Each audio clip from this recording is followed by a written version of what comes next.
सभी यहाँ पर एकजुट हुए हैं, क्या कहेंगे? सुन नहीं रहे आप लोग? सुनिए क्या बोल रहे हैं। बाबा साहब का अपमान नहीं सहेगा हिंदुस्तान। लेकिन आपने उनका प्लैक देखा? पहले गांधी जी यहाँ थे, पीछे कर दिया। बाबा साहब यहाँ थे, उनको पीछे कर दिया। तो ये तो बताता है कि इनकी मानसिकता कैसी है। जो देश के लीडर्स रहे हैं, जिन्होंने इस देश को आज़ादी दी, कॉन्स्टिट्यूशन दिया, उनको अपने पीछे कर दिया। लेकिन मैम हाँ? वो तो साफ तौर पर कह रहे हैं कि हमने भारत रत्न बाबा साहब की जो अरे वो कुछ भी कहे, कर कुछ रहे हैं, बोल कुछ रहे हैं, कर कुछ रहे हैं, बोल कुछ रहे हैं, कर कुछ रहे हैं। अगर आपने गांधी जी और अम्बेडकर जी के स्टैचू को यहाँ सामने से लेकर पीछे कर दिया तो ये आपकी मानसिकता है। और आपने उनका फ्लैग देखा? जाके फोटो लीजिए। उनके फ्लैग में लिखा हुआ है पिछड़े वर्गों के संरक्षक।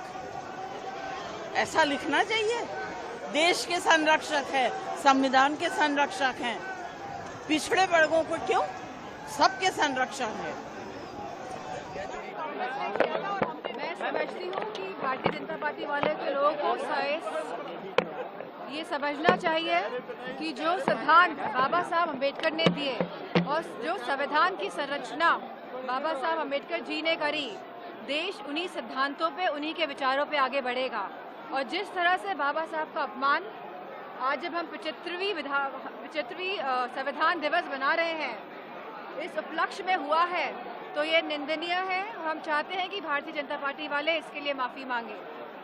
जिस तरह का बयान आया है, उसके लिए क्या बीजेपी की डिमांड्स क्या है? सम्मान जो है वो हमने ही दिया, भारत रत्न हमने कहा। उनके मेमोरियल बनाए। समाजवादी सरकार में भारत रत्न मिला था। दोनों ही कह रहे हैं कि बाबा साहब का सम्मान करना चाहिए, चाहे बीजेपी हो चाहे विपक्ष हो, आप लोग सभी। लेकिन बीजेपी के कहने में और करने में फ़र्क है। जो अमित शाह जी का बयान है, उसी के विरोध में आज ये प्रदर्शन है और बहुत अफसोसजनक बयान उन्होंने दिया।